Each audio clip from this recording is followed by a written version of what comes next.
Welcome to the URBONUS podcast, guys. I am the host, Donatas URBONUS. I am joined by Augustas Šuliauskas. I almost said Augustas Vyšniauskas. Unfortunately, due to some serious personal reasons, we won't have Rytis, but we hope to have him the following week, where we have another EuroLeague preview episode.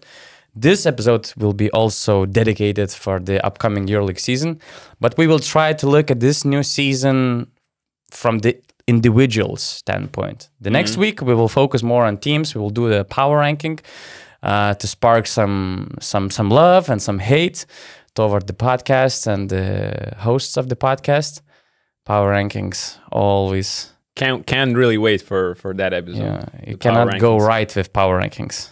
Of course. I mean, if you can get all 18 teams right in the spots where they will be after 9 months of the season, I don't know, you should be probably betting every day of your life or doing something like that. Yeah, so we have like 6, 7, 8 questions entering the new season. But before we will start from one of the biggest transfers that we had in the recent weeks. Ignas Brazdeikis from Zalgiris going to Olympiacos. Crazy trip to Cyprus, right? He went to Cyprus with Zalgiris to prepare for the season, and basically he almost ended up taking the flight just not to Kaunas but to Athens.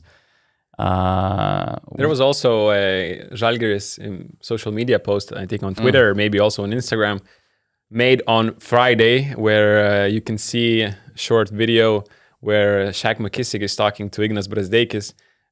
Both are representing, their teams on Friday jerseys. Ignas with Zalgiris jersey, Shaq with Olympiacos jersey, and the caption was just small talk before the game.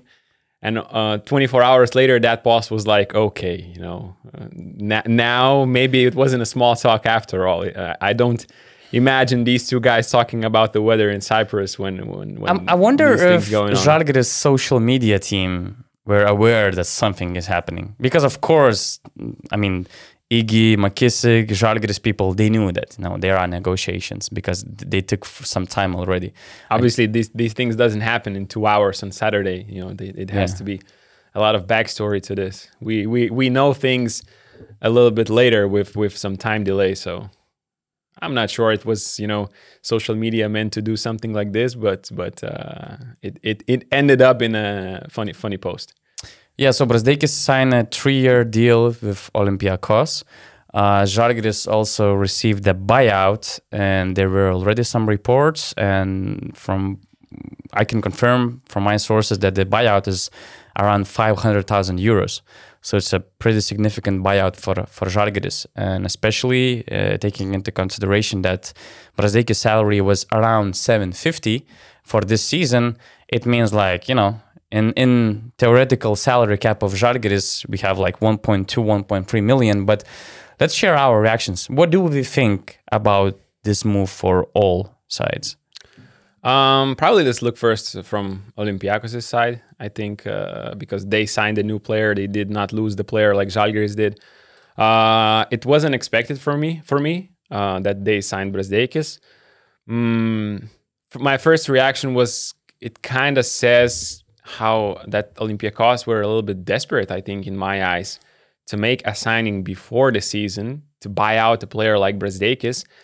But it also says, I think, how thin the market was, how a lot of NBA guys right now, if you don't sign, if you are an NBA guy, if you don't sign until the end of September, you're thinking, okay, I'm going to go into the training camp, then I'm going to wait, see what happens, and then maybe at the end of October, if I don't get the deal, then I look into my options to explore in Europe or, during the Christmas. So Olympiacos were put in a tough spot to where they would probably prefer some NBA guys to join their team, but there are not a lot of options to do it. And Brazdeikis is the kind of guy, similar to what Keenan Evans was coming to Zalgiris last year. He was a EuroLeague rookie. You expect Brazdeikis and you expected Evans to make a jump in the second season of the EuroLeague.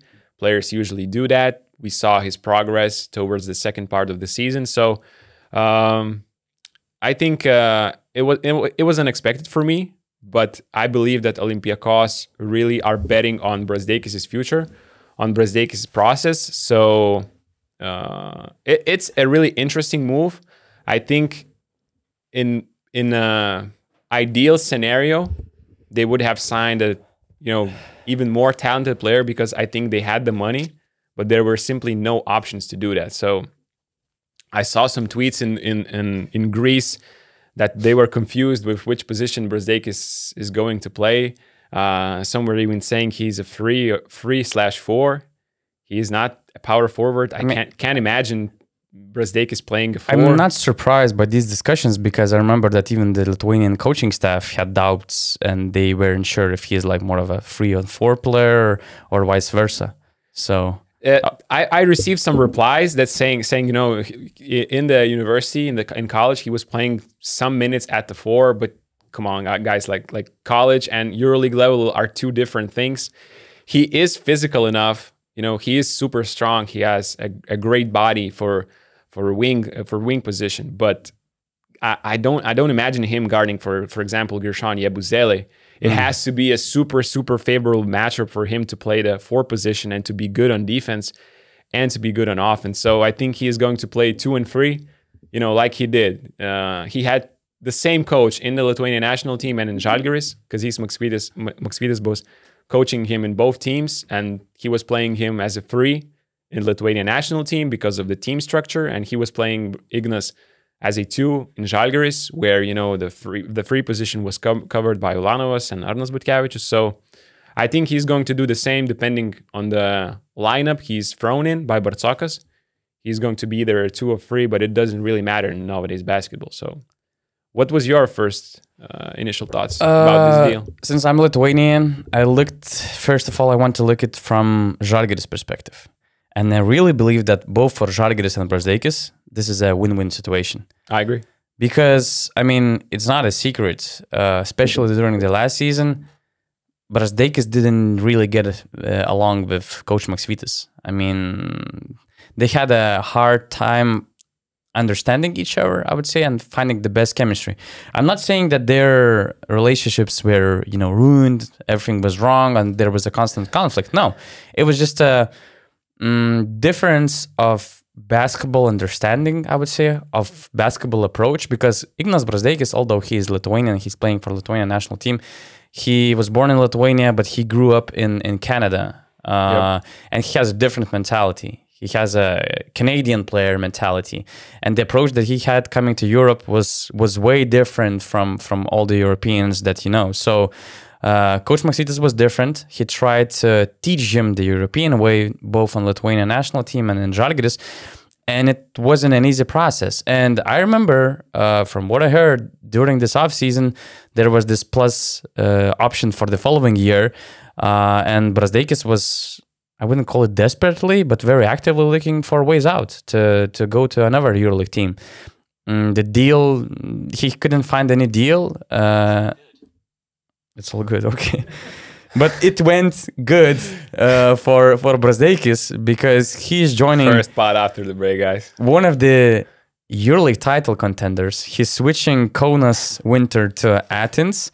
He will be probably the first perimeter ISO option for Yorgos Bartzokas, and he's going to Olympiacos after experiencing rookie season in Žalgiris, which was not easy. For Žalgiris, I mentioned the numbers. They're getting a solid money, and also, from what I heard, from what we see so far, they were really happy with Keenan Evans, with Nazmi Trelong. They have depth in their backcourt, and they will have time to understand what kind of player they really need. So it's not like Olympiacos took Keenan Evans from the team, which was poised to be, the number one guy. Yeah. He had the amazing season last year, and, it would be a huge loss. For Žalgiris, they had this, luxury to lose him, but not to feel, I would say, like losers of the situation. I think we'll get back to what Brazdeikis will give to Olympiacos and all that stuff, but I think looking from Žalgiris' perspective, I absolutely agree to your point. I don't think it's a huge loss. I don't think Ignas even did one practice with them this preseason. He was out with Lithuanian national team. He got, a minor knee injury to start. I'm not sure if he did some practices or not, but that doesn't change my point that he was not there during this preseason. And Zalgiris, if we compare the last preseason and this preseason, let's say start of the season, now, even with the loss of Ignas, they have more talent offensively than they did last year. And they have more talent offensively than they had at the end of the season when Ignas was like the number one guy. You know, they had Polonara, Isaiah Taylor, and all those guys. I think right now, with Evans back, with Naz Mitrulong back, with not back, but signed, with Brady Manick, who is a fantastic offensive player, and you know, these two new signings plus Evans back, give Zalgiris so much flexibility in offense, and I don't think they will have as many problems as they did last year offensively. So to start last season, Ignas was just adjusting to EuroLeague game and all those stuff and all that stuff. He didn't have great games. So where I'm going with this is that Zalgiris don't really need to be in a rush right now, I think, to sign a new player because of all the things I mentioned before. And they could even, like, there are not many good options in the market, I think, right now. So they could start the season, be okay, and then just look where we have a pain point. And maybe, you know, some players are starting to drop from NBA training camps and stuff like that, and they could sign a player later. So this is why I think it's not a huge loss right now for Zalgiris.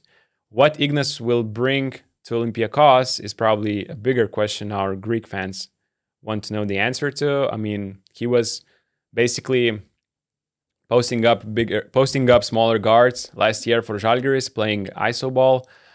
He was the main ISO weapon in the playoffs, you know, with Keenan Evans out. And the entire second half of the season. And the entire second half of the season, right. And he was improving. I think one of the biggest problems was decision-making on court to start a EuroLeague season. I think he improved a lot to finish the season. So you could even expect better things from him in the second year. My one question mark would be, how would he fit in this team basketball picture of Olympiacos? I'm really interested to see where Brazdeikis will put him, whether in the starting lineup, although I wouldn't be really high on this because he wasn't there for the preseason. He's completely new. Is he taking a spot from Isaiah Kanan? I wouldn't be so sure. And it's not like starting off the bench is a bad thing in Olympiacos. I mean, Exactly. Lucas was starting off the bench, and you know, Exactly. he was the main scorer. So it basically doesn't mean anything. Right. So, but yeah, it will be interesting to see how his one-on-one skills adapt to Olympiacos' style of basketball. But it was obviously a need for the Greeks to address this issue because let's be honest, they did not have really a great isolation player on this roster if the team is switching. So to have Brazdeikis be a threat on the perimeter to create some advantages, to trigger some, you know, help rotations is a really nice thing to have, and they addressed their issue. Although I'm not sure if that solves all Olympiacos problems. You mentioned improvement during the season, and in the first half of the season, in the first 17 games of the EuroLeague season, he was averaging 10 points on 17% three-point shooting. I remember that. In the second part of the season, his average increased by almost 2 points, 12 and 12.6. And from three, he was making over 40% of three-pointers. 41. Okay. Before the playoffs. So he made a huge improvement in shot selection and decision-making. And I mean, if I'm an Olympiacos fan, to go from Mike James, from Kendrick Nunn to Ignas Brazdeikis, probably I would feel really disappointed. But as you mentioned, the market dictated things. I'm not sure if Olympiacos had to force the signing, unless Brazdeikis really loved what he saw in Brazdeikis' game during the last year or even during the World Cup. Because for the reasons you mentioned, why Zalgiris shouldn't be in a rush. I mean, Olympiacos is also very loaded in the backcourt. So they could have easily waited for some, let's say, bigger name opportunities or whatever. But at the same time, I mean, I wasn't the biggest fan of Brazdeikis last year in Zalgiris because of the reasons we mentioned. Although you have to take into consideration that he also had a tough first half of the season, not just because he was coming from the NBA environment with this different mentality. He was also coming off the Eurobasket experience. He spent the entire summer with the Lithuanian national team. There was the Eurobasket, and he went straight into the season with, not having any clue about the competition he's playing, not having a preseason with his teammates. So he needed a lot of time to adjust. So now with all this experience in his bag, he should be better. Last year he looked really raw. I think he will be more matured, and this first season experience really has big is a factor. And although I would say that I didn't like, for me he was I would say inefficient scorer for Zalgiris team.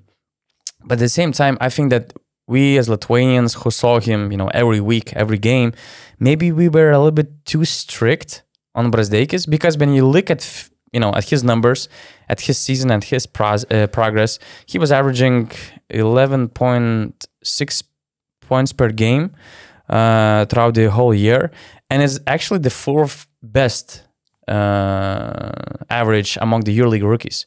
And Brazdeikis was only behind Marcus Howard, Jonathan Motley, and Darius Thompson. We're talking about the elite players. Brazdeikis was top 3 in the EuroLeague among guards with the most contested field goals per game and the best percentage. So, he was taking a lot of tough shots, but he's capable of making those shots with a better shot selection, with better movement in the Olympiacos, which might, make him more opportunities to score or to be even more efficient. With Bartzokas magic, let's not underestimate, what kind of players also emerged as a star players like Sasha Vezenkov playing for Bartzokas. I mean, he might have a good experience over there in Piraeus. Although my first initial reaction was, I was really skeptical. I didn't believe in Brazdeikis as an upgrade for Olympiacos. I mean, we're talking about the title contenders. We are talking about the team which had a legit shot to win the EuroLeague, which lost Kostas Lukas and Sasha Vezenkov. So I was really critical about this move, but I see some sense. Although I still believe that Olympiacos is a team of very good players, solid players, but they're lacking of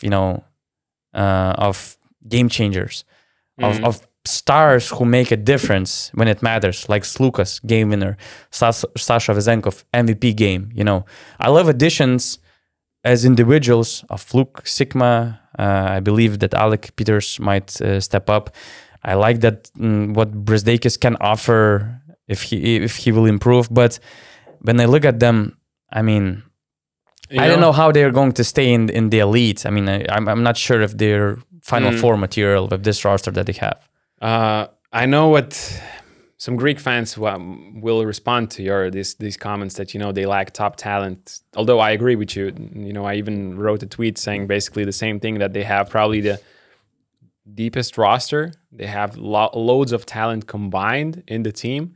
Probably maybe Real Madrid has a deeper roster than they do, but Olympiacos is right there. But they lack that top talent. And Greek people and Olympiacos fans will respond that they have team basketball. They don't need top talent. But at the same time, I'm not sure if they're right. They're right to some extent. Yeah, they're right to some extent. But looking at the last EuroLeague champions, there was Sergio Yui, heroics, and you can't say he's an aging veteran. In those moments when it counted the most, he played like a superstar he was back in the day. Efes had Vasa Micic, Shane Larkin, two of the best guards that in their EuroLeague in the top in the last years.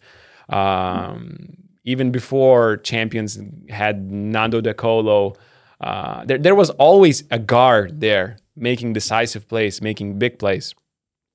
If the game is tied, who is going to make that play for Olympiacos?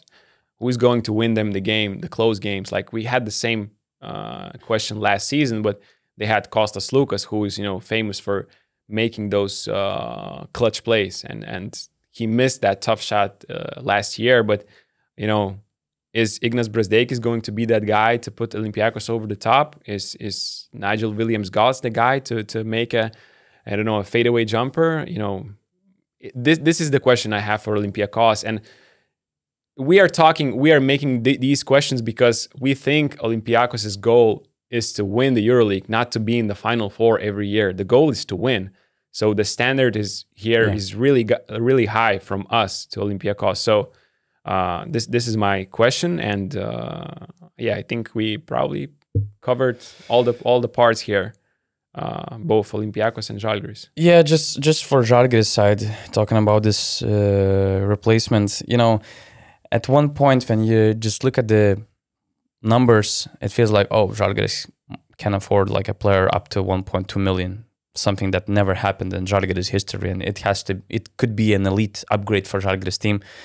But if Olympiacos actually went from Mike James and some other NBA options to buying out Ignas Brazdeikis, I mean, with all the respect to Ignas Brazdeikis, but it means that the market is really not that attractive for the elite talent. It's September 25th, so who the are best you going players to sign? are signed, exactly. Yep. And some others left, they have very different priorities. And for instance, Kendrick Nunn, from what I heard, his demanded salary is way bigger from what can Zalgiris actually offer. And then when you think about some other factors like why he should go to Kaunas if he refused to go to Olympiacos, of course he needs some time to wait for his NBA opportunities, but at the same time, I mean, to go from Athens to Kaunas, it's not the destination you're excited about if you are the NBA player looking for the first time EuroLeague experience. And it goes not just with Kendrick Nunn, but with some other potential players coming from the NBA. There were names like, I think, Terrence Davis mentioned, and from what I heard, his demanded salary is even bigger from what Kendrick Nunn is expecting in the market. There were names like Corey Higgins, which I think kind of, again, to some extent checks all the boxes. I mean, I love him as a player. He would be a great veteran for Zalgiris. He would be a great scorer for Zalgiris. Amazing addition for an organization like Zalgiris, but at the same time, he's not healthy.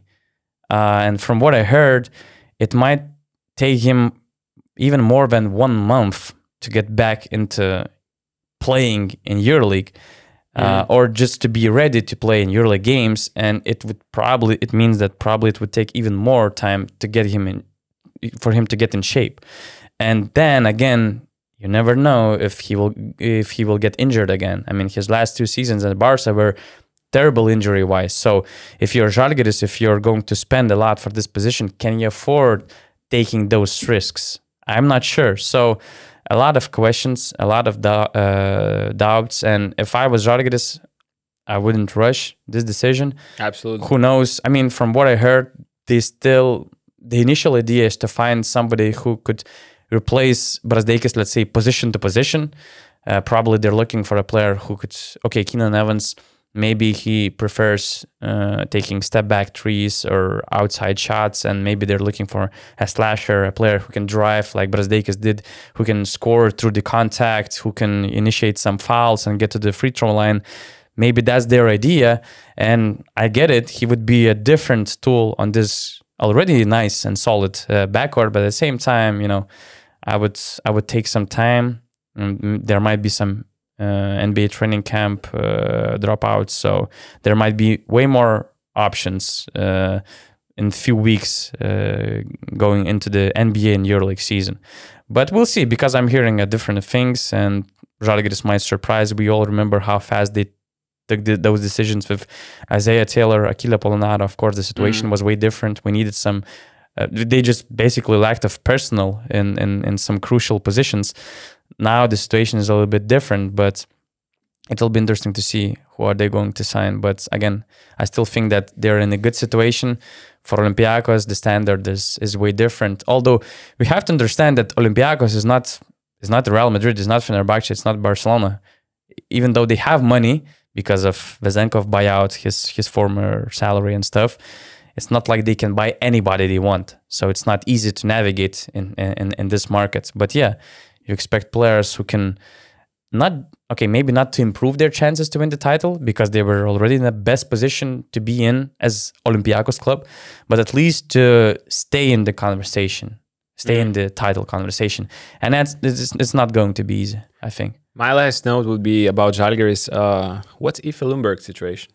That's a good question. From what I remember reading some articles that Virtus... If Virtus finds a new team for him, then they're letting him go, something like that? That was the initial goal, but now I think the situation have changed and they're preferred to keep him, probably. Okay. But I'm not sure.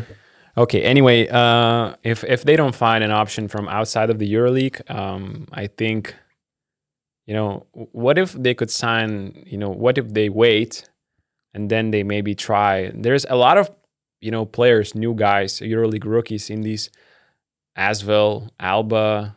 What if these guys perform well and maybe you sign them later? But you have to, according to EuroLeague rules, you cannot play them in the first half of the season.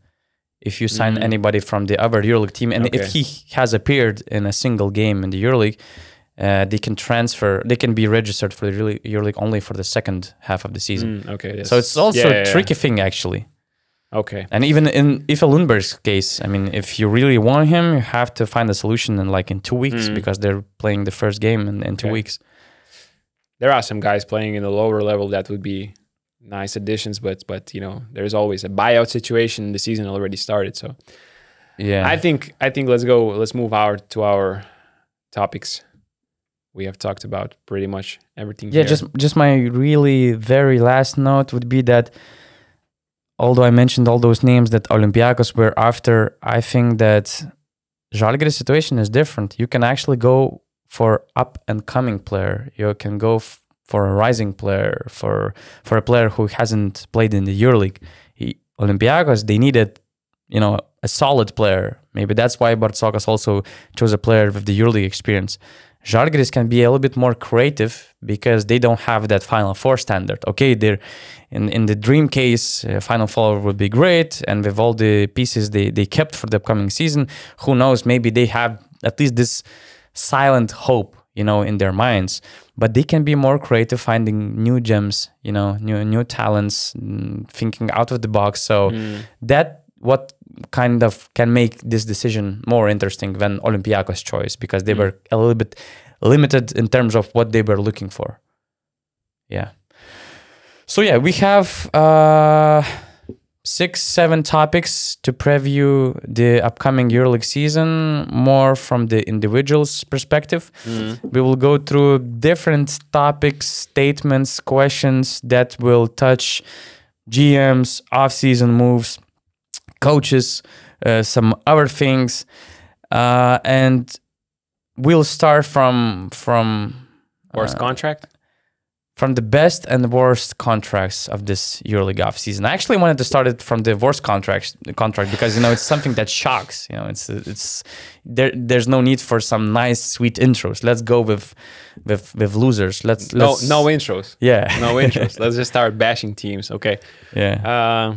That's easy. How many options you have? For the worst contract? For the worst contract. I'm interested to hear. Not that many, to be honest. Not that many? Yeah, I mean, I'm just so mad at one organization that probably I overlooked some other bad moves Barcelona. that some other teams did. Barcelona, right? Yeah. Let me start. Okay. Let me start then. So my options, of course, I did not understood a lot, changing Nikola Mirotic with Jabari Parker. That's a super risky move. Although taking Jabari and pairing him up with Roger Grimau makes sense because he is an free coach that lets you express yourself in the court. Free offense that fits Jabari well. So maybe this thing will work out. But I didn't understand this signing. I thought signing Willy Hernangomez when you have Jan Vesely there is also a little bit weird. I thought Zvezda signing 18 forwards and centers was also, where is the balance here? You could have probably went for 2 better quality players than signing 6 or 7, forwards more or less at the same talent level. Williams Goss, he had a fantastic season finale for Real Madrid. He played fantastic in the playoffs, but I'm not sure here as well. I thought Olympiacos could have went for a higher profile, to replace Kostas Lukas. not trying to replace him with 3 players, or This 2 depth guys. thing is interesting. Yeah, this depth thing is interesting, but I'm not sure it will work out. But my worst, these were my picks here. Yeah.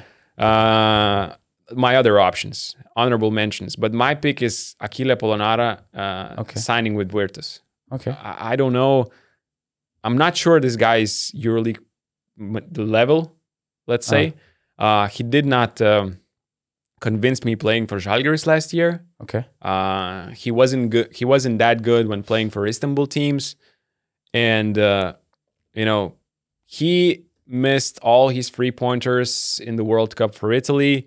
He is a target on the defense for any team. And it was really weird to seeing him sign with in the EuroLeague. I really thought he's going to Euro Cup, to a lower level, be a more important player there. And probably Virtus signed him because they need Italian guys, because they don't have many Italian players. But it's still, I was surprised seeing Achille Polonara remaining on the EuroLeague I'm surprised level. by your pick, really. I think that you're just too harsh on Polonara. Too harsh. I mean, Italian team signing Italian I player. said it makes sense with for them big to sign EuroLeague him. experience. But I mean, will he help them? I'm not looking.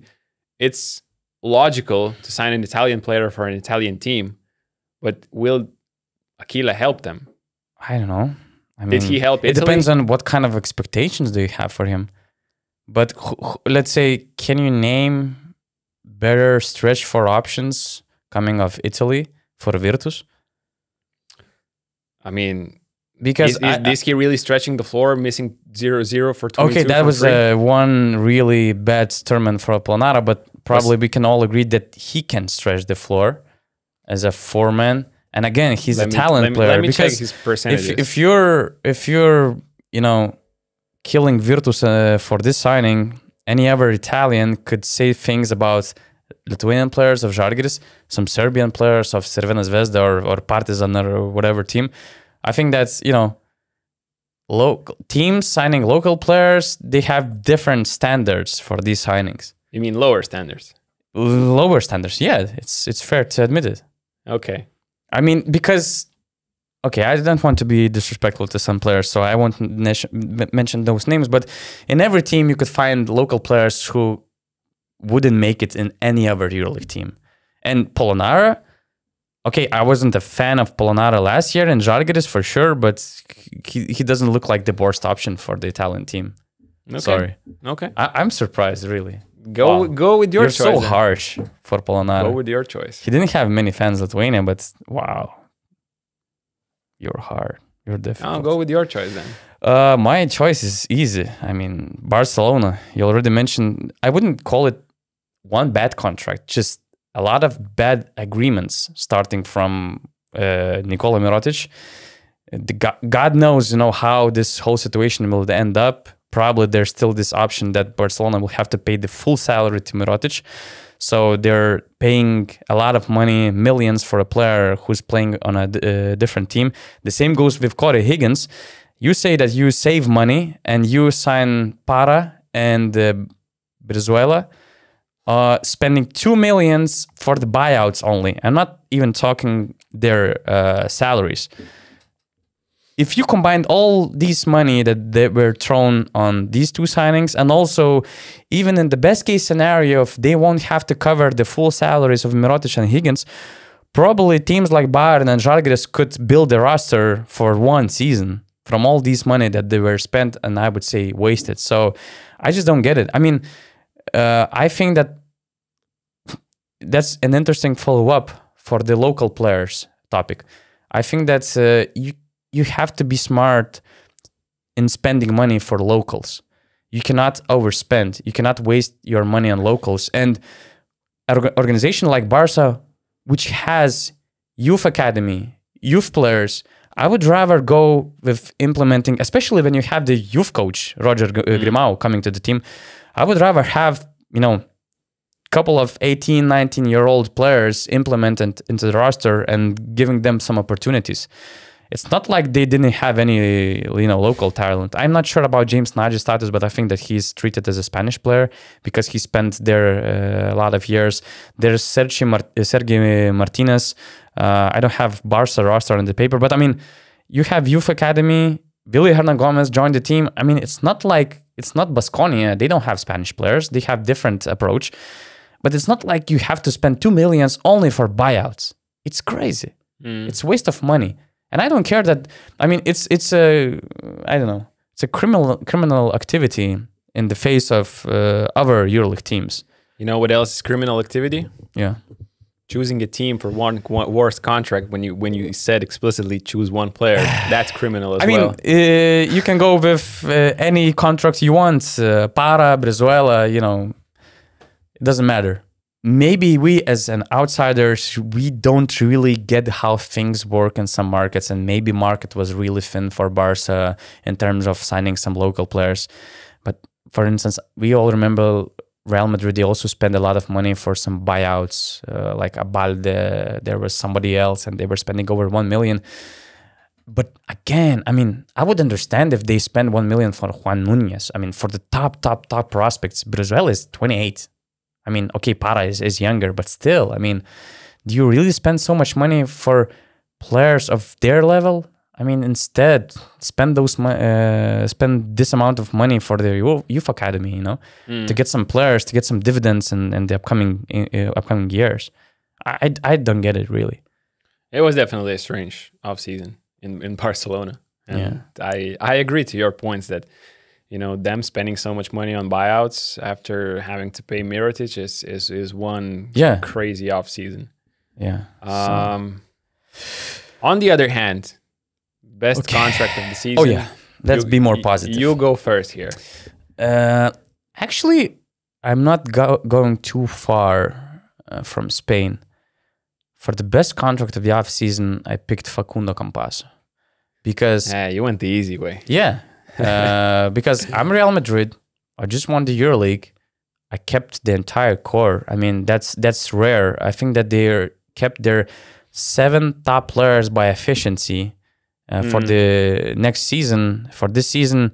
And I couldn't find anything similar to that going through some other teams. Fenerbahce, I think Maccabi, they had some cases, but still, Real Madrid, this number is exceptional.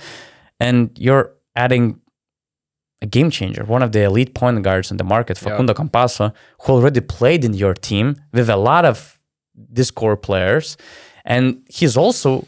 It's not just like he will make Eddie Tavares even better player, although he was already elite last season, especially in the playoffs in the Final Four. But from what I heard, he's also coming on a very good, I would say, team-friendly terms. There's this NBA buyout thing, that he had to pay like 6 million euros or something. That's crazy. And money. From what I heard, he's still paying that buyout. And from what I heard and I understood, probably it will take him another season and a half to cover that buyout. And he signed for 4 years in Real Madrid. So basically, Real Madrid, they were going to pay him like for 2.5 seasons or almost 3 seasons, not for 4 years. I mean, that's a good deal. That for NBA them. dream cost him. Yeah. And I mean, although now it looks like a very bad financial decision, at the same time, By who? By Campasso. By Campasso. Yeah. To take this risk, and now we see that, it didn't pay off. But at the same time, huge respect for a player who had a dream, who tried, he won't have any regrets that I had this chance and I didn't take it.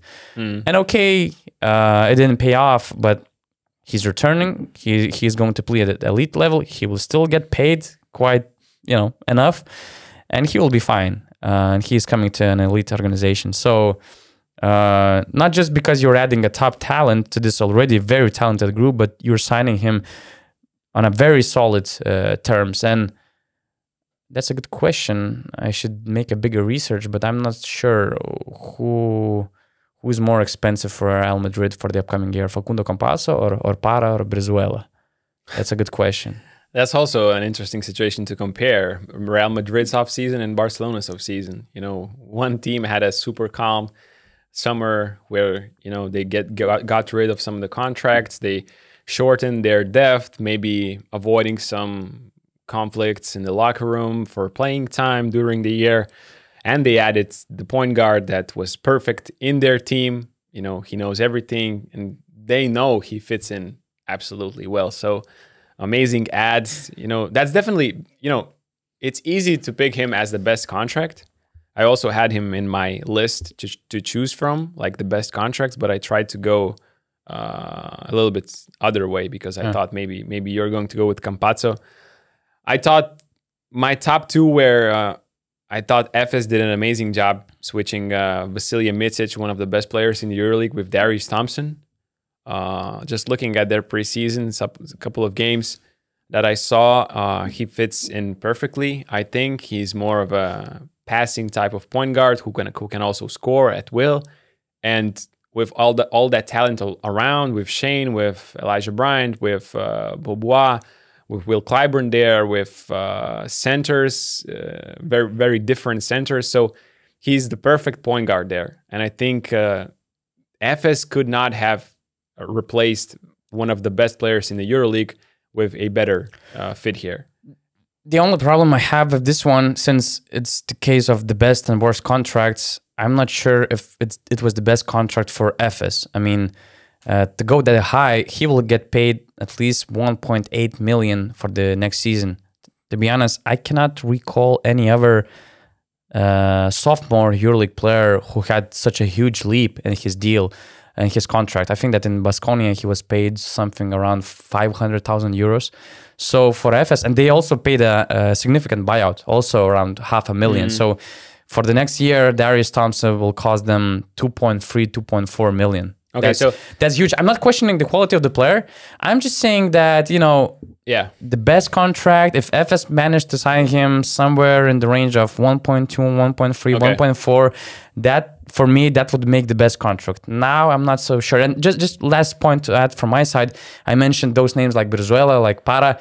I'm not questioning players. I'm not going against players. It's not something against them. It's against the decision-making process by Barca and the money spent on these contracts. Because these contracts, these buyouts, they don't make Para and Brizuela better or worse players. It's just about the whole situation. How do you make decisions from the financial standpoint as the GM, as the front office, as the president, or whatever who spends money on those deals? And yeah, so you could then say Darius Thompson is the best fit to replace a star. Yeah. Not the best contract. It doesn't have anything to do if it's best contract or not. Then I had a similar, first place to, I had Petr Cornelier, I think, as one of the best contracts in the summer. I don't know the details, the money that Monaco are going to give him, but I think, with this signing, Monaco addressed their biggest need. And I think he was this under the radar guy that could shine in the new role, simply because he was not you can't play much in the front court with Poirier, Tavares, and Yabusele and Gabriel Deck sometimes covering the fourth position. So with this new role, I think he's going to be fine. He's going to do great, and that's why Petr Cornelier and Darius Thompson, my two picks for the best contract of the summer. I just wanted to check Cornelier's stats. Cornelier's stats was like they already started the season in France. He had 13 points this weekend in a win against Chalon Saon. Yeah, but Jaite is not playing, so he's. I saw some friendly games. He's starting at the center even. 9 rebounds, 5 offensive rebounds, 6 offensive rebounds in the first game of the French league. Wow! So in the EuroLeague preseason, he averaged 10 points on 41% 3-point shooting, which is crucial. So yeah, he checks all the boxes in terms of stretching the floor in the front line, and also being a local player helps Monaco a lot, on both sides, let's say, of the front. So this would probably be my number one pick here. The second topic we have, let's say we have EuroLeague draft. All the active EuroLeague players are available. Who's your number one pick in this draft? This was a hard decision. Okay. This was a hard decision. But I had to go with the guard. Yep. Guards Smart. dominate basketball. I mentioned before, all the teams that won had some top talent here that decided games in the end. And this guy, I think, fits the most boxes from all the options because there are a lot of really awesome choices here.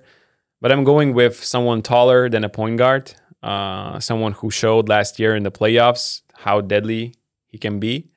There is a reason a lot of teams wanted him this summer. Okay, I'm kind of have a feeling. I think he's a great team leader. Being a captain. You're already reading my notes, actually. Being a captain in Serbia is a hard thing. Yeah. It tells me something. You're talking about Lajic? No? Who's being the captain an American captain. Star? Who's the captain I'm of not Red Star? sure. This season they changed the whole roster. I don't know who's. Okay. So yeah, he might have some issues defensively. Come on now. No, I'm just Who giving doesn't a have full picture. issues defensively nowadays if we're talking about scorers in the EuroLeague? Keenan Evans. Yeah, that's a good pick. That's a good but, quick blitz answer. But it's not easy to find. It's not easy. I'm saying, I'm saying I'm drafting this guy number one. I'm just giving, the full picture. Sometimes on the scouting report, you can see that, we are trying to attack this guy in off-ball situations. You can't get mad at this. That's what scouting report of other teams say. Okay. And so I'm taking Kevin Punter as my first pick in the EuroLeague draft. If not for that unfortunate situation in last year's quarterfinals, I think we could even be saying more things about him. The guy is unstoppable in one-on-one. The guy is drawing double teams in every pick and roll he's playing at the moment. I think he is improved as a passer as well. That helps Partizan a lot. And I would draft Kevin Punter number one in EuroLeague draft. Wow, me too. Really? Me too. I had almost the same quotes. I mean, you had to choose something who was already on your podcast. So exactly. Your list was probably shorter than mine. Yeah, and I considered all my guests who were on the podcast. But I mean, I also checked all the guards, and there are just few reasons why I took KD of the EuroLeague. He's just, KD of the EuroLeague, just a few inches shorter. I tried to find also statistical argument and background behind my pick. Among the players who played over 14 minutes per game in the EuroLeague last season, Punter had the best offensive rating, according to Instat. He's elite one-on-one player to decide games, which is also backed up by some stats. Among guards who shot the most contested field goals, at least 9 per game, he tied for the second best percentage of making those shots, 44, almost 44% of making contested shots. By the way, Ignas Brazdeikis was top 3 among guards, so that's nice. Hey, he's a top shot maker. That's not news. He's good at it. Kevin Punter also has the best field goal percentage among top scoring guards in the EuroLeague with 47. He's a great leader. He's been praised for his great leadership. American players like him a lot. So since he's my number one pick in the EuroLeague draft, it will be easier to get some other stars or pieces around player and personality like Kevin Punter. Players want to play with him. He also proved he can play with any guard, any type of guard. Sergio Rodriguez, Malcolm Delaney, Dante Exum. You can easily find a fit next to Kevin Punter. He's relatively young. Although he turned 30, I mean, because this is also important if you consider your number one pick. You want something to have at least for upcoming 2, 3, or 4 years, right? So this summer he turned 30, and if you check the elite EuroLeague scorers, because I was also going only through the backcourt players, 30 is, let's say, new young in EuroLeague, because Will Clyburn, 33. Mike James, 33. Lorenzo Brown, 33. Kostas Lukas, 33. That's some elite 33 club. Nando De Colo, 36. Shane Larkin turns 31 next week. Okay, there are some, let's say, younger stars like Wade Baldwin, 27. Darius Thompson is 28. Janan Musa, 24. But still, Kevin Punter has at least 2-3 elite years left in the EuroLeague. So, I mean, I'm not even going to mention his individual skill and stuff like that. But for me, he stood out as the best pick for the. If I would build the EuroLeague organization. So yeah, I was kind of thinking we will get the same guy here. I mean, you were choosing from Mike, Shane, and Kevin, so I'm not going to comment on this. That's your opinion, but yeah, Kevin Punter is the best. But best player, we have chosen this, and we talked that we should go also MVP of the season because it's not always the same guy. It's usually not the same guy. And I remember last year we were talking if. I think I had this question for you guys. Will we finally have an American? Not finally. Will we again have, because the last time an American guy, Anthony Parker in 2-6. Yeah. Okay. So, despite the Americans being the #1 nation represented in the EuroLeague, all the MVPs lately have been Vezenkov, Mirotic, Micic, Vesely, Doncic, Yui, Dekolo, Bjelica, Chacho, Spanulis, Kirilenko, Diamantidis, Teodosic, Navarro, Šiškauskas, Papalukas. Can an American finally win it? And my answer would be no. Okay. It's not the year. And who do you got? I mean, since we give this award after the quarterfinals, so this has to be this has to be a guy from one of the top 4 teams, and it's kind of hard to understand which 4 teams will be in the Final Four. But I think since Real Madrid has the best roster, kept the core, has Facundo Campazzo back, and they will probably be the #1 team after the regular season, getting maybe an easier opponent in the quarterfinals. I see them being in the Final Four, and I have 2 options here. I have either Walter Tavares or the same Facundo Campazzo. And I think Tavares' defensive presence will be more important in the voting since he's always in the best defensive player category. So I have to go. My MVP pick for the next season is Walter Tavares. Yeah, I don't have a clear favorite, but I also had a short list of players who will be or who I predict to be in the race.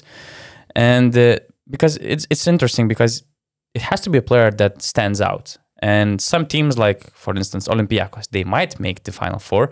I just don't think that they're going to have this standout start, which will take this award. Like Sasha was last year. Yeah, and for Partizan, I would go with Ken Punter, but I'm not sure yet if they're going to make the Final Four. But Real Madrid with Eddie Tavares also had them on the short list. Potentially, Nikola Mirotic can have his case if Milan will advance to the Final Four. I'm a big Milan believer, so they might make it. I will keep my opinion for next week's podcast on this take. Monaco. Yeah, I was thinking about Mike. I was thinking about Lorenzo, Wade. Exactly. I had also Lorenzo or Wade on the short list. From FS, I think that they might make the Final Four as well. And you have at least 2 solid candidates over there in Shane Larkin and Bill Clyburn. And who knows how Darius Thompson will play in this team. Darius could average 15 and 6 easily. Exactly. So I don't have that clear favorite yet, but there are only a few names, I would say. I was thinking, maybe Mike or Lorenzo Brown, Wade Baldwin could win this because both teams kept their course. Both teams, I thought, added pieces that were necessary after, seeing their weak spots for the last year.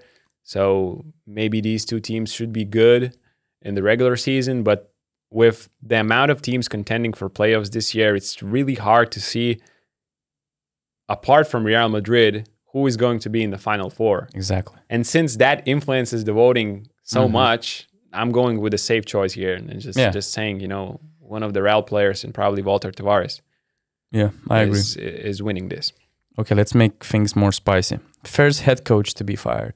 Man, the backlash we got last year after this. But you cannot say that we were wrong. The guy who mentioned actually lost his job. But not the first one, I think. Not the first one, but I mean, come on. He was the third one. Who cares? I mean, we were let's say our arguments were legit. So Yeah. don't be mad and if you think that we're too harsh, let's face facts. I mean, Virtus fired Sergio Scariolo, the FIBA goat, coach, FIBA goat of basketball coaching, on September 15th. That was the quickest coaching firing ever in the EuroLeague. So should we do the second coach to be fired because the first one is already fired? My thinking was right now was this one.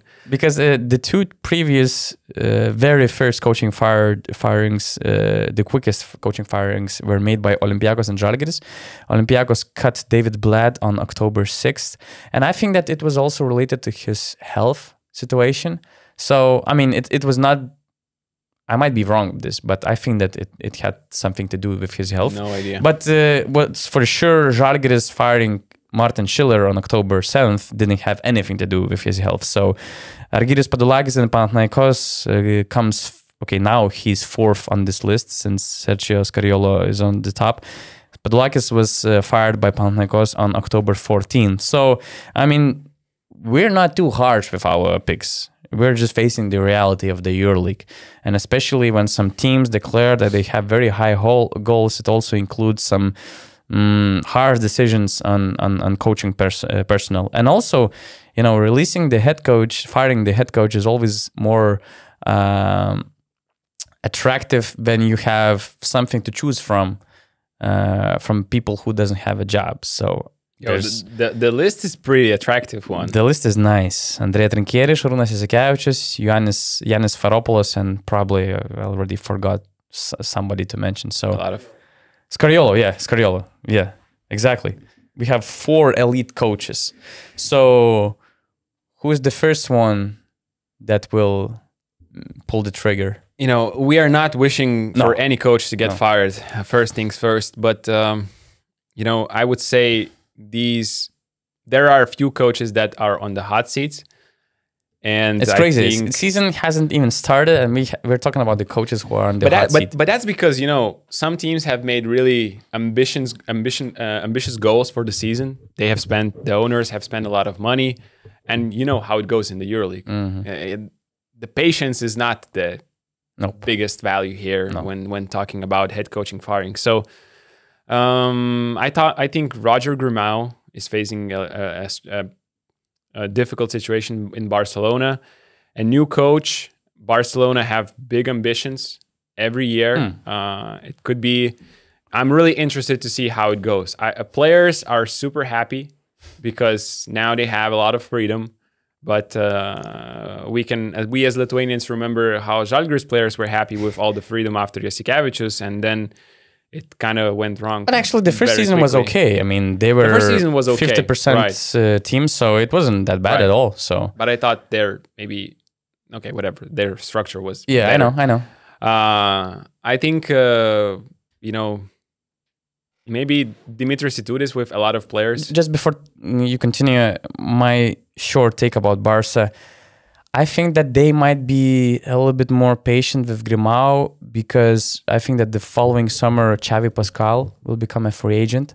So instead of going after some other big name, because if you're sacking Roger Grimau, unless you're going to hire Svetislav Pesic or Dusan Ivkovic or whatever to finish the season, if you will do a big hiring, it rules out your opportunities the following summer. And I think that they might target Xavi Pascal. So whatever happens, of course, unless they're going to fail badly, I think that they might be a little bit more patient even if things go wrong with Grimau. You know, I think there are more coaches that could be on the hot seat, even the big names like Ettore Messina, Dimitris Itoudis, Duško Ivanovic. All these 3 legendary coaches have really ambitious teams, ambitious players.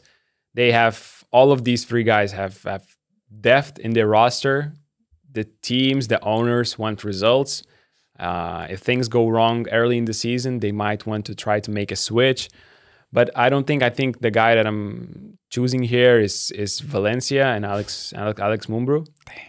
The roster doesn't convince me too much. I think it was mentioned multiple times he was on the hot seat last year. I'm not sure how the separation with Dubljevic, if it helps him. You know, he wanted to play a bit differently, I think. And despite that, their preseason wasn't the greatest of ones. I know the preseason usually the results doesn't matter, but they lost quite a few games there. They lost the first round of ACB. Now they have Tenerife and Unicaja away this week, 2 away games. That's never easy. You know, one is very far, and Malaga is always good at home. And in the EuroLeague, their start is just listen to this. They have home versus Monaco, opening game. They have home versus Fenerbahce. These are not 2 easy teams to win, even at home. And then they have a 3-game away road trip. They have Maccabi away. They lost, what? Nobody wins in Tel Aviv. 2 times there last season. I mean, everybody lost in Tel Aviv last year. They have Anadolu Efes away after Maccabi, and they have Zalgiris away. And this is their 5 games to start. So it's not like I'm saying he's a bad coach. I'm just saying that the logic kind of dictates me that they are facing a really hot stretch here. I really believe that Alex Mumbro hates the guy who made this calendar for the upcoming season, because it's not helping him or the team. Yeah, definitely. It's more of like not helping him. It's sometimes we don't even realize how important for every head coach is the calendar that you have. To get the first win is because crucial. It's not just about these 5 games. I also know, for some reason, I know Valencia's calendar. They have this short break of big games with Alba at home following this first 5-game schedule. And after Alba home game, they have Milan away, Real Madrid at home, Barca away, Panathinaikos away. So that's their 10-game schedule until December. And sorry, Valencia fans, but I mean, you can't call me crazy if I say that you might go 1-9 in the beginning of the EuroLeague season, because the opposition they face is crazy. They have only 4 home games. They're facing 3 Final Four teams, 6 playoff teams of last year, and 3 of these 4 non-playoff teams are basically title contenders. So they haven't made it to the semifinal in the ACB last year. As you mentioned, they kind of unexpectedly lost the first home game against Girona. Against Girona. So they're already under some kind of pressure. And I also predict that, let's say, Alex Mumbro is the favorite to lose his job. Second now this EuroLeague season. That's crazy. That Scariolo already have lost his job. September 15, man. How can you explain it to NBA people, right? Without even he was really close to getting NBA job, and now he's without the job. He's been fired on September 15th. Wow, crazy. That's and he was in the World Cup with Spain until the September 10th. How much time he spent in Italy actually before getting fired? He did that press conference. Probably he did that introductory press conference, and yeah. Wow. That's one crazy story. These Italian people, crazy story. They're emotional, you know? You know better Italian than me. Owners. Yeah. Not just owners. They are emotional, but the owners, you know, that was his decision, so. Yeah. The next topic is that makes you feel better. We're not talking about probable disappointments. I think we're talking about guys who we're looking forward to watch, right? Before we continue, do you have anything to add about the EuroLeague rookie coaches or coaches who switched teams and started their new projects? Since we don't want to be only negative about the coaching department, maybe we have some nice predictions for them, nice projections, some nice words. I have nice words. Not to get any letter from the EuroLeague Head Coaching Association, you know? I have nice words for Anadolu Efes. I love their head coaching signing. I think Erdem Can is going to do an amazing job in Efes. I saw some of their preseason games. He has really interesting ideas. He has his team playing hard in defense. You could see a lot of differences, you know, from Ergin Ataman time there, and now he's the main general there, and there's some interesting differences. So he has interesting pieces to work with, new players, some Tariq Jones, you know, is a really interesting newcomer to watch. So, I just love what I saw in the preseason. I think they're definitely going to exceed some expectations. Everybody's kind of doing their power rankings at this time of the year. I'm hearing a lot of people downplaying Anadolu Efes chances. I mean, in Lithuania, right? No, I saw even some, Okay. not only Lithuanians do their power rankings. So I think they're going to, Efes with Erdem Can is going to surprise some people this year. I hope so. I heard he implemented some really interesting things already, like bringing a nutritionist to the team, bringing mentor to young players. For me, he seems like an innovative coach with his ideas from the NBA, also from his time with Željko Obradović in Fenerbahce. I once, when I was in Las Vegas Summer League in the NBA, I spent a day in a coaching clinic, and Erdem Can was also giving his, lecture during that day, and he really made me a very nice impression. The thing is that I didn't speak with too many Turkish people, but from what I heard, Erdem Can might be a little bit too innovative and too fresh for Turkish basketball community, and he already has some enemies in Turkey. And we all saw, I believe that many people saw this timeout and Ergin Ataman thing. It's not Ergin Ataman no more or something like that, but he criticized his player for some defensive plays or whatever. I don't remember. And, Ergin Ataman in Turkey is a very respected coach. And he deserved that with the results he achieved with Anadolu Efes and this great stretch in Efes. So, you're kind of going against the wave, and you might get unpopular going against that wave.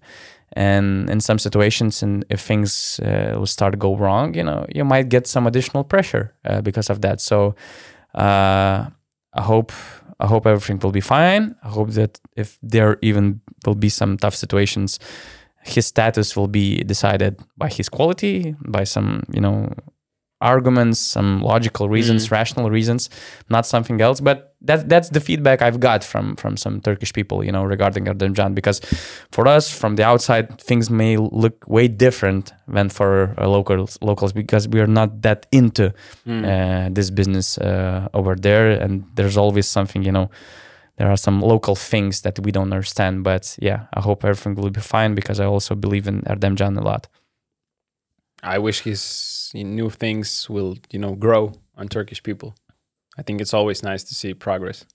Yeah, since he will be one of the most interesting newcomers to watch in the EuroLeague on the sidelines, who do you have from the most interesting newcomers to watch on the court?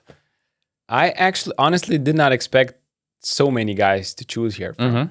Too many guys. For me, there were too many guys. After the season, I did not think, that so many guys will make the jump from the Euro Cup, or that so many guys from the NBA will try EuroLeague basketball. And this list is just crazy. Jabari, Kemba, Kyle Guy, Walcherovsky, Sylvain Francisco, Ibaka, Sterling Brown, Vili, Yago, Devontae Kaycock, Kamagate, Frank Jackson, Mike Scott, Cleveland, Nate Sestina, Brady Manick, Juancho, Tyreek Jones. Who are you taking?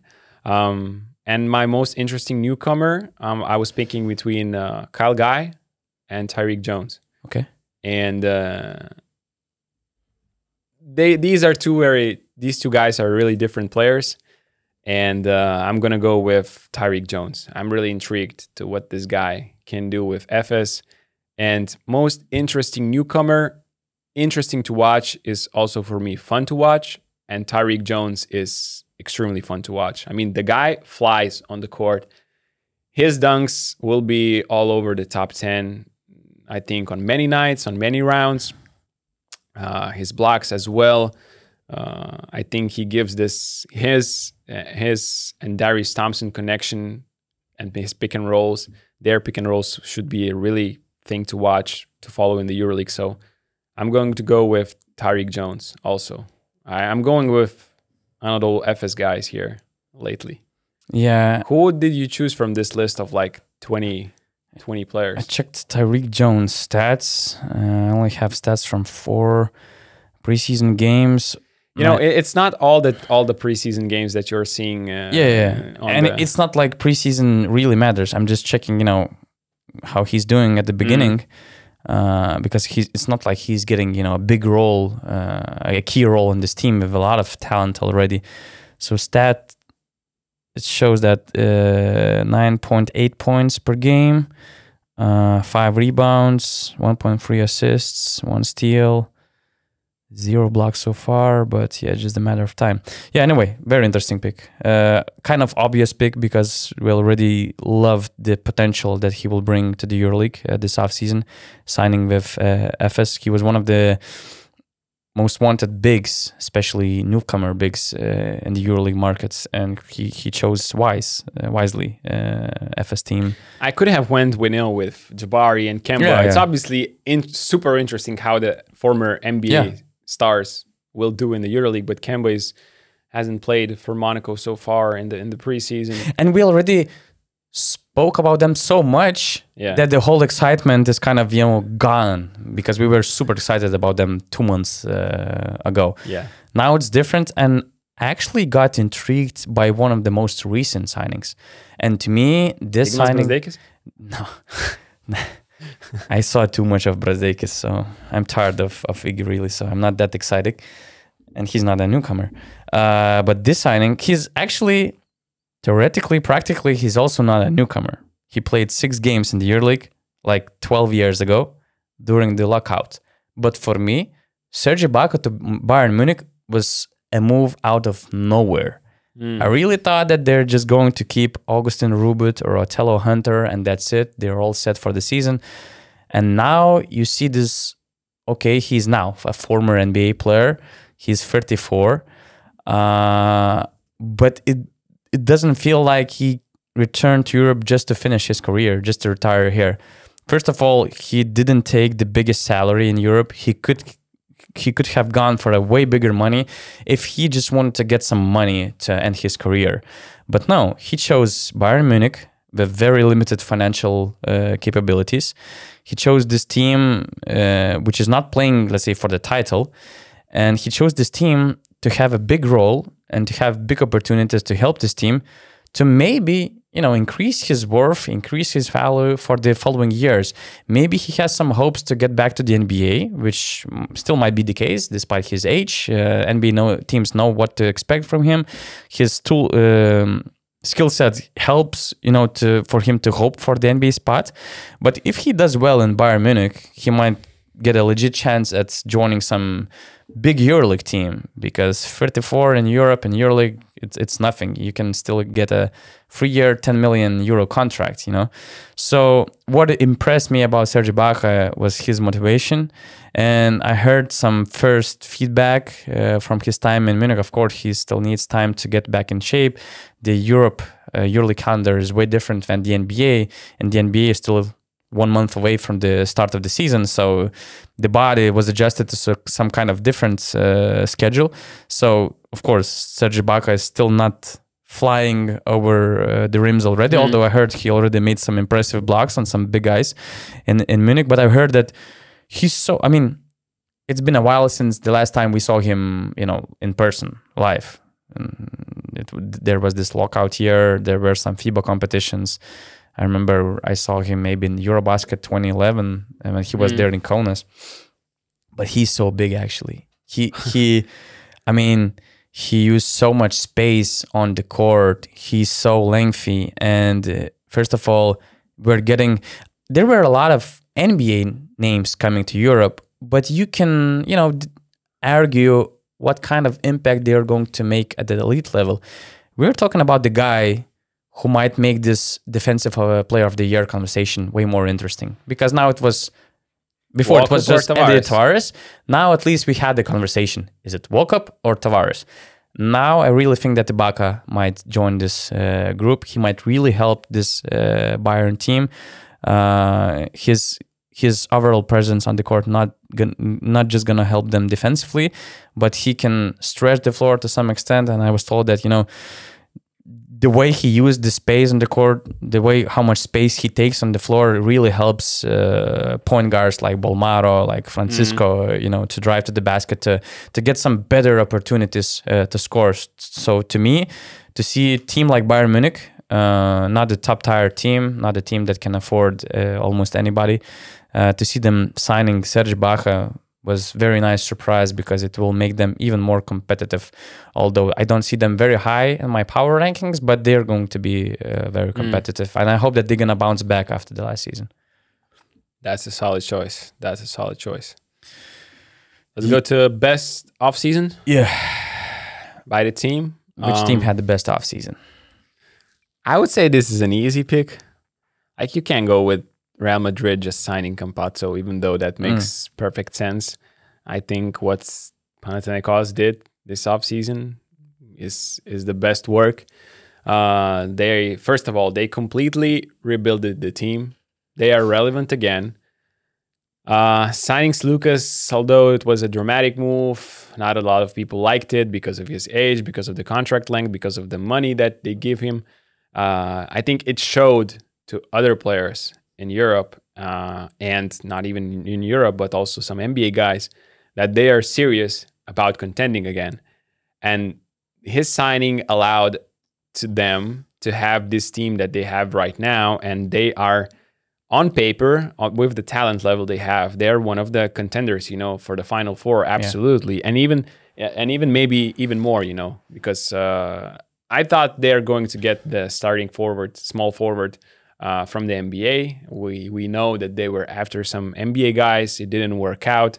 Now Marius Grigonis is starting at the third position, and he's doing quite well in the preseason.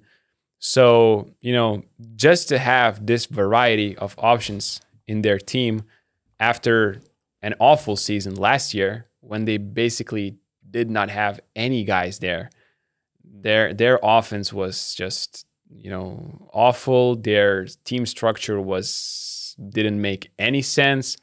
Their in-season signings, you know, they didn't even finish the season. They arrived late and they didn't even finish the season. And now you have depth. You have young Greek guys who are exciting. I'm talking, you know, about Mandzukas, Kalaitzakis. You have guys that have proven on EuroLeague level. You have some guys coming from the Euro Cup. Balcherovsky, he is a super interesting center.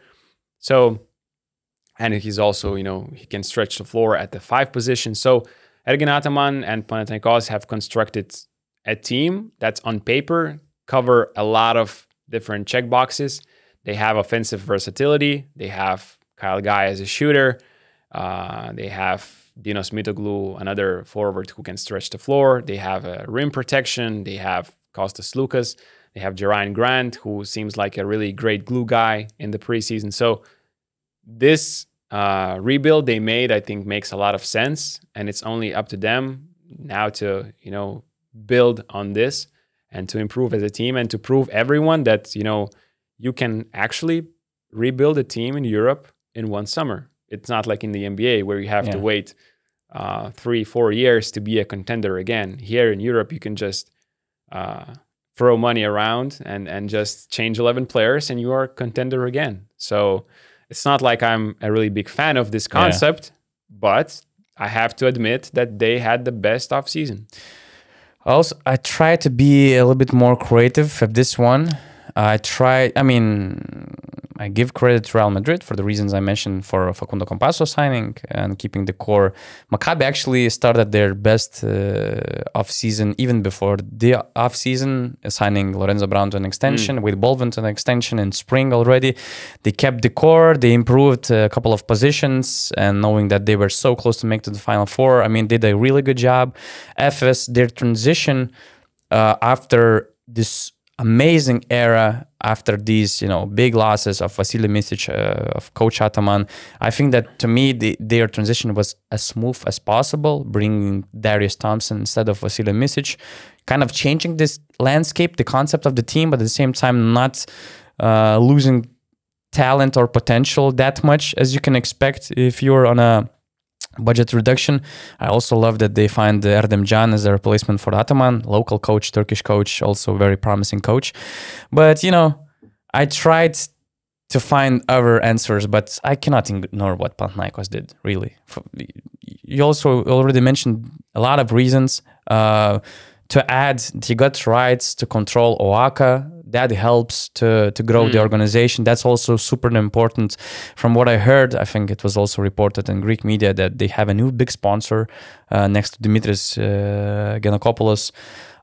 They brought back hope that Panathinaikos can go all the way. Actually, they made noise with Ergin Ataman, you know, signing him and also making all those statements during the offseason. They didn't have the perfect offseason, though. If Kevin Punter joined the team, if, let's say, players like Papagiannis stayed in the club, that would have been the perfect offseason. But still, it was the best offseason because I think that, just to add to all the arguments we mentioned, they not only brought some stars, but they damaged other title contenders. You damaged Olympiacos a lot. You can see now how much it took for them to change him. And it's hard to say if they found a good replacement for Kostas Lukas. Matthias Lazor, Partizan, to this day, didn't sign a center, a replacement to Matthias Lazor. That's an excellent point, actually. There were a lot of good signings this offseason, and Campazzo signing, for instance, but they didn't affect other big teams as much as Panathinaikos managed to affect those teams. You can imagine, I mean, okay, they already damaged Partizan, so even if they signed Punter, it wouldn't include other teams, but it's huge, and especially in this EuroLeague market, it's really huge. I was maybe thinking, you know, Monaco or Maccabi, because I like their little moves that, you know, they adjusted their pain points. They tried to increase progress there in those pain points, but I mean, 3 or 4 little signings to improve your core is a little bit less, even though that's great work for those teams. That's a little bit less than to be, you know, one of the worst teams in the EuroLeague, and now all of a sudden you are one of the contenders for the Final Four or for the title if all things go well. So it wasn't just possible to nominate something else here. Actually, if they signed Mirotic, if Monaco signed Mirotic instead of, let's say, Kemba Walker, probably I would say that they had the best offseason. But they didn't. Yeah. The player poised for a breakout year. The Sasha Vezenko award, or no? Yeah. It doesn't really matter on what scale, actually. Like, we are just looking at some guys that will improve significantly their stats, their playing time. This is one of probably my favorite categories. Thinking about this, just trying to go. And I will start this category with a question to you, Donatas. Okay. Does Alexa Abramovich count as a breakout player? Because he kind of broke out during the World Cup. So I'm not sure, because he's like an easy pick here, but he counts. I mean, I'm not. FIBA national team basketball is so different. I know. Sometimes they might fool you, you know, badly. Sometimes you might have, you know, different opinion on players. Look, it's different game, really. I agree, but just out of to make this question more interesting, because I think he would be an obvious pick for a lot of people. I had, as an options here, I had Carson Edwards, Petr Cornelier, with that him already mentioned before in this podcast, Luis Olinde, Alexa, and Alen Smailagic. Okay. And since Alexa, to me, does not count as a breakout player because he already showed to the world in the second part of last season, now he added this excellent performance in the World Cup, so everybody already knows what he can do. And I think he's going to have a great season coming into the new year with a lot of confidence. I'm going to go actually with Alen Smailagic. Okay. He has the ability, he has the skill, he has the shot, he has the athletic ability to play good minutes. There's just one thing that is limiting him: fouls. So please, Alan, just stay out of foul trouble so my pick goes correct. But I loved what I saw from him in the preseason. This choice also goes with an asterisk in the end. If Partizan does not sign another center, which I kind of think they should do to improve their chances. But if they don't, I think Alan playing a huge role, and I think doing some great things because he can stretch the floor. He can beat the closeout on the pick and pop with the dribble. He's super athletic. He can defend the switch on the perimeter to some extent, and I think he's poised to have at least a great first half of the season. So I was between Peter Cornelier for the things I mentioned before about him, that he fits all the needs Monaco wanted to have in the front court, and now he will have a bigger role. But I will still go with Smailagic. Mm-hmm. I see you had a different approach on this question, because I took a player who already had some solid seasons, but it's not like he was considered as a big time player, star, or decisive player for any EuroLeague team. But I think that this might be his year, and he is already showing a huge progress since the domestic league semifinals.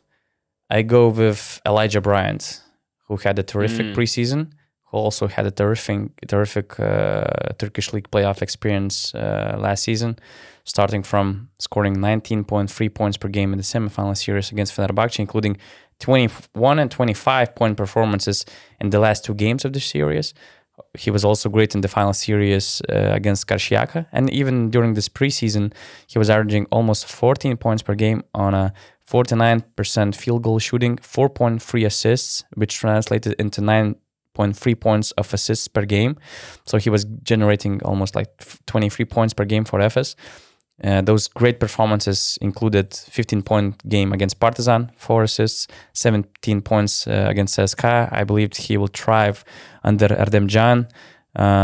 He's that player who can thrive both getting a lot of freedom, like he did to some extent in Efes under Ataman, but he also can be a great player in a system, and especially surrounded by big talents that he has now in Efes. And if Erdem Can, you saw Efes playing more this offseason, if they're going to play Will Clyburn more as a 4, then Elijah Bryant will have more opportunities to get more minutes.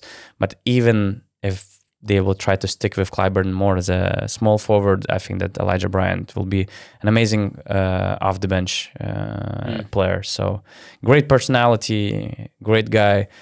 I think he's doing vlogs, and also he's commenting on his own plays on Twitter or on TikTok. I'm not sure. Also, I think he's sending newsletters with some let's say views on the most important events of the, let's say, European basketball and some other things. I mean, he's a really interesting guy. He's doing a lot of interesting stuff, that's for sure. And he's back-to-back NBA and EuroLeague champion. So a lot of interesting things about this guy, but he didn't have, that year to be considered as a star player in the EuroLeague. And I believe that he has tools and stage right now to become that guy. Yeah, I see we took a lot of different approaches on this question, but it's nice. It's nice to have different opinions. It's not like about just getting that one top guy in all those categories. It's more about trying to be also creative and to preview the season with more opportunities, with more players, with wider selection of guys. And the last one. Yeah, the last one. The next best idea to make EuroLeague better. We a lot of agree that play-in tournament was a necessary adjustment to the EuroLeague, given that we had 18 teams and only 8 to make the playoffs. There are more ideas on the table, but what do you think would be the next, I wouldn't call it a major tweak, but a thing that could improve the whole EuroLeague experience to everybody? It can be basically anything. Can EuroLeague actually make huge tweaks? At the moment, are they in a position to change something dramatically? I mean, to change the number of teams, to expand to Dubai, London next year or whatever. I mean, these are major things. Okay. But realistically, we're probably talking about some minor things. I feel like you have a better answer here. I didn't spend much time on this, so... This is my wish, personal. Just playoff games, not crossing each other. We have only 4 series of quarterfinals. You don't have semifinal series, you don't have final series. Playoffs are the most interesting part to me of this season, and to have games crossing each other, so you can't really watch it's only 4 games. So I would imagine it would do a lot of good for the EuroLeague when everyone can watch all games for 2.5 weeks in a row. I know the TV owners decide a lot on this, and probably EuroLeague can't decide on this, or can't act quickly. But I would just really hope that we could watch, all the fans who could watch the EuroLeague playoff games, all of them. It's only 2 games per evening, so I feel bad that I have the same idea, but at the same time, it shows that that's something that EuroLeague really needs to do. And I actually during the World Cup, yes, when we had a group stage, the games were clashing, and it was, especially when I worked in Manila, it was hard to follow up the action from other gyms. Yeah, but you had like 8 games per day. 2 games. I mean, in general, yeah. 2 games in one gym. But what I mean, from the quarterfinals, we could watch all games. And it was just this amazing feeling to focus only on one game, to see the Twitter tweet focused on one game with a lot of social media interactions, social media, memes, a lot of content that was on basketnews.com Twitter channel or on FIBA channels. The whole world was watching just one game. And it was amazing because last year, I remember when I was covering Maccabi Monaco series, it was already, dramatic, let's say, series of events happened in Monaco. And, of course, I was working there. I was watching this whole game. And then we had this fight in Madrid, that overshadowed things that were happening. And both games almost clashed each other. And it was just a draining experience for me, somebody as a EuroLeague fan, first of all, and then, of course, as a EuroLeague reporter, to cover those things or to sacrifice some stories because some bigger things just happen at the same time.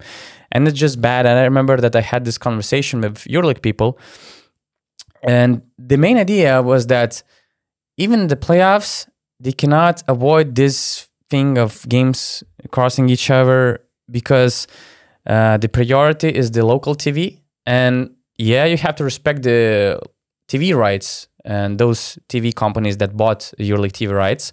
But that's where Paulius Motiejunas and the new front office have to make this new big adjustment from the new TV deal, that EuroLeague should be the one to decide how we're going to try to handle the schedule of games, not the TVs. Because, of course, local TVs in France and Tel Aviv, they're going to look for their things.